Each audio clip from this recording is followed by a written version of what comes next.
this is Rubber Ducky. What's your 1020, over? Chug you.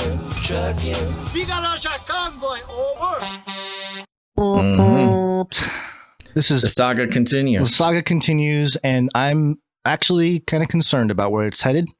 Politico.com, Pentagon weighs request for DC National Guard help ahead of trucker protests. Oh, geez. They really are making it another January 6th, aren't they? Yeah, they're really trying. The Pentagon said Tuesday it is considering a request to deploy the National Guard to provide assistance ahead of trucker protests that could halt traffic around the nation's capital as soon as this week. Pentagon Press Secretary John Kirby said the department received a request for guard support from the U.S. Capitol Police and the D.C. government, but had not yet decided to approve the request.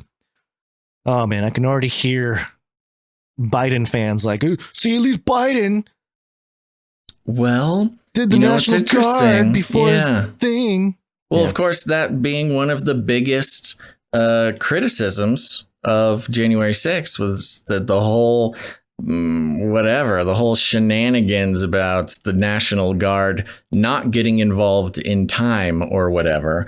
And we, sort of talked about at the moment, like, okay, they're going to use this to like have a really quick trigger finger to get the National Guard involved earlier in future events, which may sound like a good idea if you're that type of person.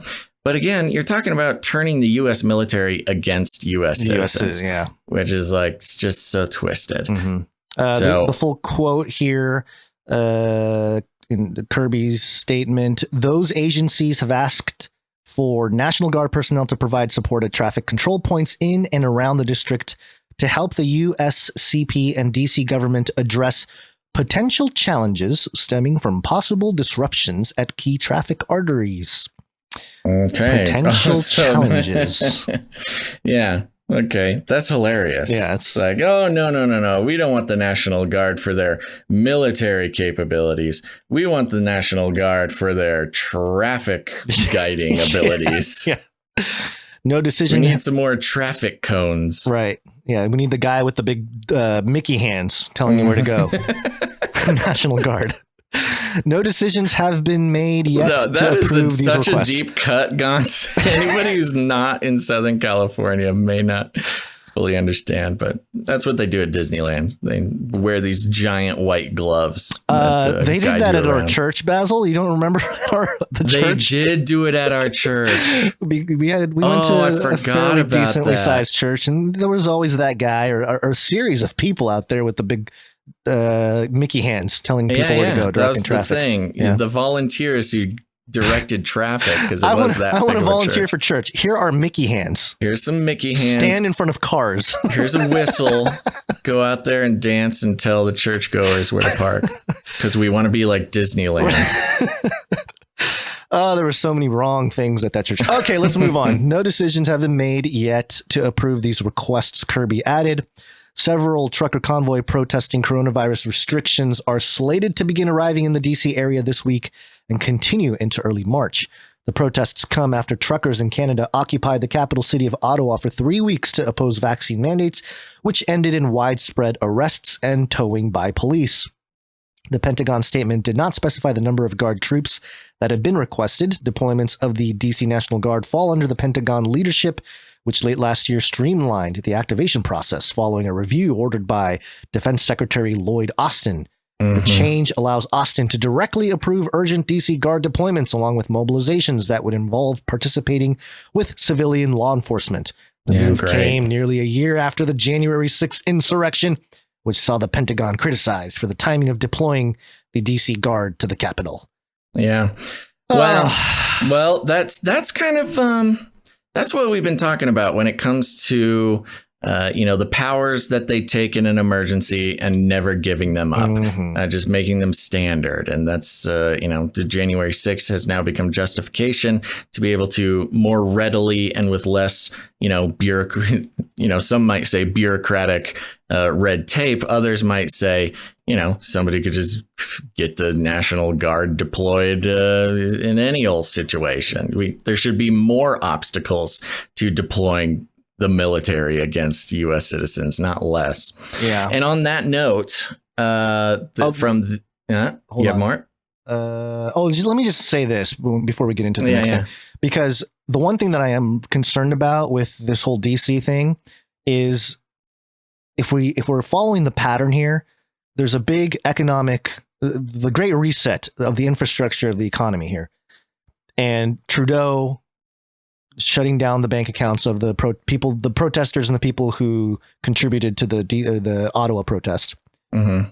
And then now we have sanctions against Russia. I made a joke on Twitter. I don't think anybody liked it, though. It was Trudeau saying, I'm going to lock the bank accounts of all the people who participated in the Ottawa protests. Mm-hmm. And then Biden whispering, hold my adrenochrome, as he sanctions Russia. Oh, God. This was my little joke, but I don't think it landed. You silly goose. But that's what I'm worried about.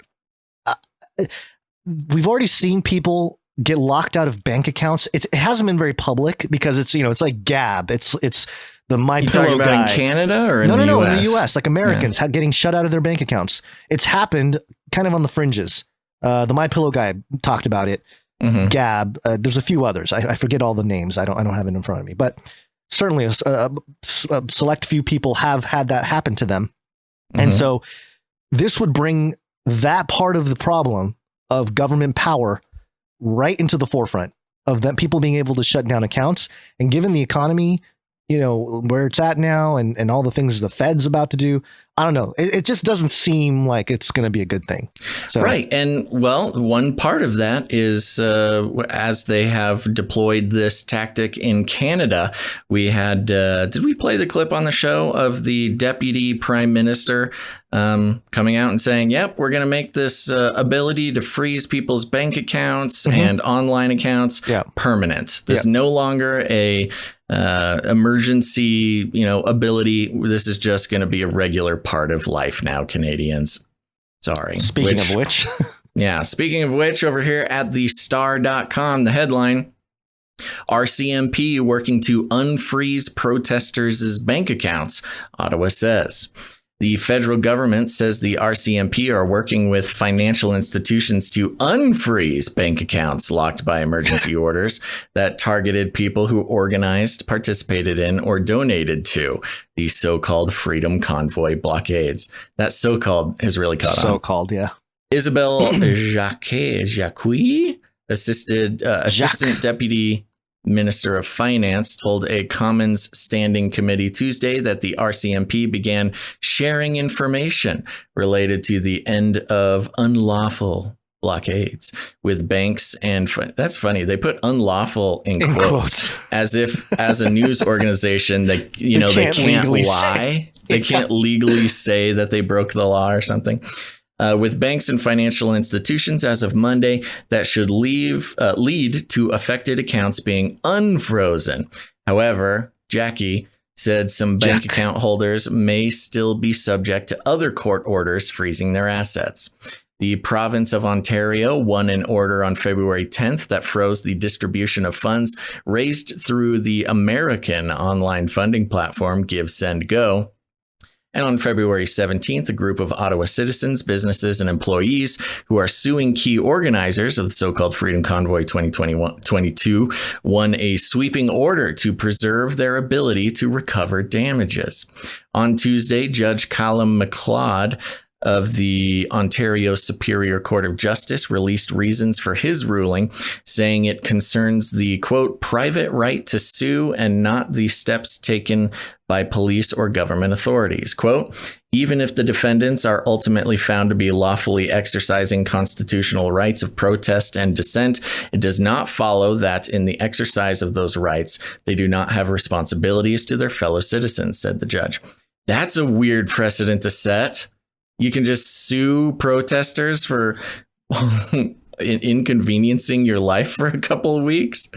That's a weird. Wasn't there something like that passed in New York too? It kind of rings a bell. There's something. I think that was regarding police officers. Oh, maybe that the police officers could be sued for using unreasonable force. Okay. Yeah, taking away their. I forget what it's called, but The class action lawsuit has not yet been certified by a court, but it targets the accounts of individuals, specifically Patrick King, Tamara Litch, Christopher Gara, Nicholas St. Louis, and Benjamin Dichter, all key players in the protests, as well as the corporation Freedom Convoy 2022 Human Rights and Freedoms that lawyer Paul Champ said was set up January 30th to collect nearly $11 million that was raised on Give, Send, Go. The protesters occupied downtown Ottawa for 24 days after demanding a lifting of Canada's pandemic restrictions. Police finally broke up the protest on the weekend. Blockades at the Ambassador Bridge in Windsor and the border crossing in Coutts Alta were removed last week. The Department of Finance officials said the emergency order issued by the Trudeau government led to between 206 and 210 accounts being frozen, totaling some $7.8 million. Prime Minister Justin Trudeau, when asked Tuesday what criteria he'll use to end the emergency declaration and orders, repeated that the federal government is receiving advice from law enforcement, quote, every single day as we analyze reports coming in from across the country, as we hear the recommendations and operational issues faced by police agencies across the country and intelligence services. A lot of words there, Justin Trudeau. a lot of words that don't answer the question. Yeah, a lot of words to say that you're not ending the emergency declaration. He said he doesn't want it in place a day longer than necessary. On Monday, the RCMP said it had frozen 219 financial products and disclosed 57 entities, along with the addresses of 253 Bitcoin shared with virtual currency exchangers. 253 Bitcoin? Mm-hmm. How much is that? That has to be close to... That has to be over $11 million, doesn't it?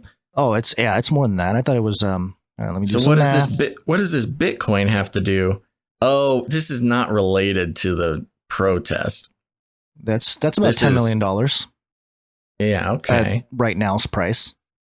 Yes. Yeah. No. This makes sense. Yeah. But notice how. But that would mean on top of the.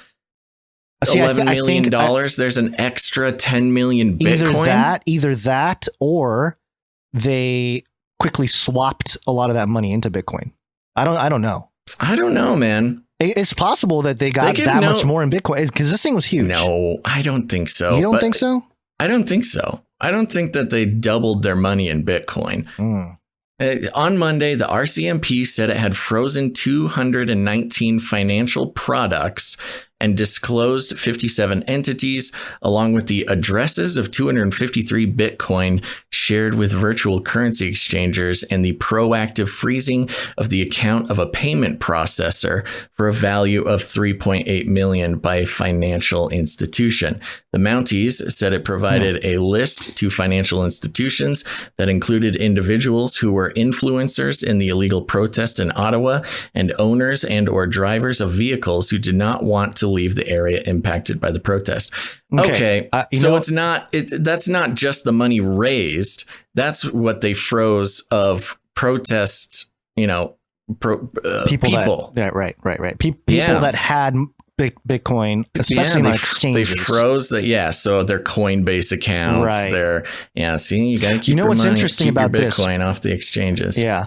There's an exchange in America called Kraken, and the CEO came out on Twitter and said, yeah, if the government comes to us and says, hey, we need to freeze these people's accounts, we're going to have to do it. So if you really want, to control your own Bitcoin, get it off the exchanges, get it off our exchange, which is crazy. It's kind of nuts for the CEO of an exchange to say, but it just shows how true it is. It's like, that's totally against your own business model of like, hey, everyone come to my exchange and, drop off your Bitcoin here and trade. But he's saying, no, if you really want sovereignty over your Bitcoin, get it off exchanges. Right. But anyway. Yeah. So it goes on and on, but they're saying they're going to try to start unfreezing some accounts, which is weird because it's like, what was the point? You just put it in timeout. You put their money in timeout for a week just to let them think about how they spent their money.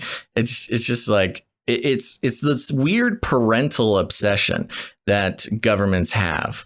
And, you know, it's the elites of all stripes, but especially governments and especially, you know, Western democracies love this idea of the government being like a parent and the citizens being children, and which is so twisted and wrong. Yeah, it is wrong. You're not my dad, Trudeau. Get out of here. You can't put me in timeout. Like, what are you talking about? Stop talking to me like that and get away from my piggy bank. But, you know, that sounds like what they did. They just put their money in timeout and now they're trying to unfreeze it. Let me finish this up here. I'm going to skip down a bit here. The emergency financial orders took effect on February 15th. Made it clear has no retroactive effect, so that anyone who donated to crowdfunding platforms prior to February 15th should not be captured by the order. Champ, the lawyer for the group of Ottawa residents trying to recover damages from the convoy, said in an interview late Tuesday their bid to keep assets frozen pending a final judgment on the civil case had two goals. Quote, one is similar to the federal government, that we wanted to stop the flow of funds to the Freedom Convoy protesters who were still engaged in the illegal and harmful behavior. But that's weird. He just repeated himself. But we also wanted to secure the large sums of money that were raised because we felt that those funds should someday be paid in damages to the plaintiffs, and if the funds weren't frozen, there was a risk that they would dissipate.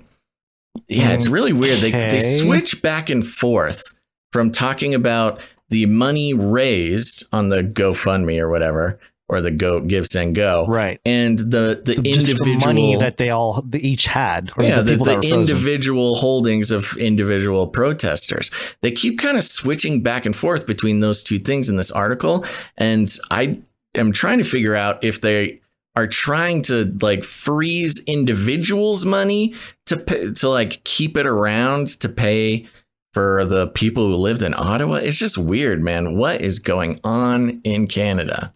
Well, given that what the FBI can steal stuff from your safe. Yeah, it's true. This is really not too different here.